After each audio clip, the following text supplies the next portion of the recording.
அண்ணா சாரிண்ணே, ஜலதோஷம் பிடிச்சிருச்சு, அதான் ஆவி பிடிச்சிட்டு இருந்தேன், தப்பா நினச்சிக்காதீங்கண்ணே.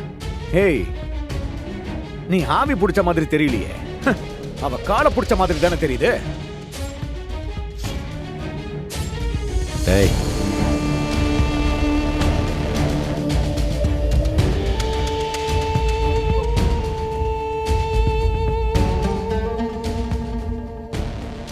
அது ஒன்றும் இல்லை கர்ணா, ஒரு முக்கியமான விஷயத்த உங்ககிட்ட கேட்கலான்னு வந்தேன்.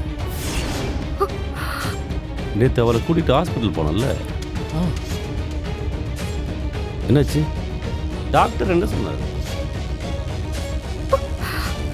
அது வந்து கர்ணா,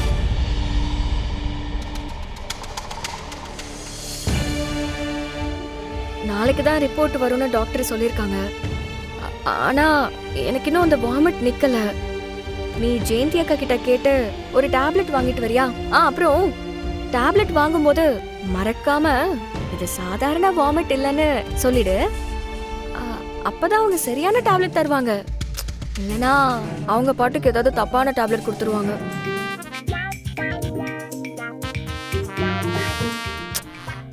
அந்த காலத்துலலாம் எப்படிதான் 7 பிள்ளைங்களெல்லாம் பெத்து வளர்த்தாங்களோ. நம்ம மொத பிள்ளைக்கே இவ்ளோ வாந்தி வருது. ஷோ, தலையில வர சுத்துது. சரி, நீ போய் வாங்கிட்டு வா. நேத்து வண்டி வர ரெடி பண்ணுன்னு சொல்லியிருந்தால, அதையும் சேர்த்து ரெடி பண்ணிட்டு வரும்போது வாங்கிட்டு வந்துரு. ஓ ஓ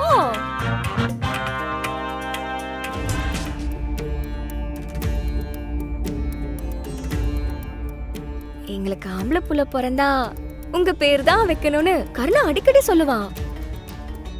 ஒருவேளை பொம்பளை புள்ள பிறந்தா என்ன மாமா பேர் வைக்கிறது?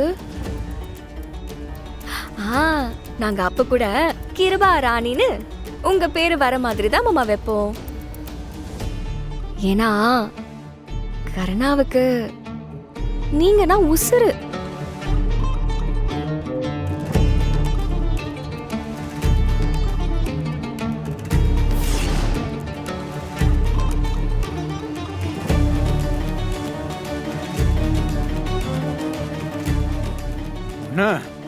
வேணும்னே பண்றானே.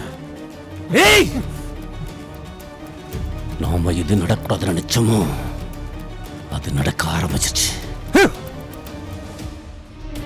அது தெளிவா திமிரா சொல்லிட்டு போறா. வயிற்றுல கருணா குழந்தை வளருது.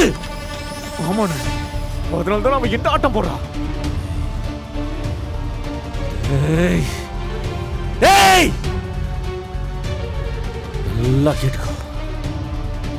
கர்ணா குழந்தை வயிற்றுல வளரக்கூடாது. கூடாது, வளரக்கூடாது. வளராதுண்ணே, வளராது. என்கிட்ட விட்டுண்ணே, நான் பாத்துக்கிறேன்.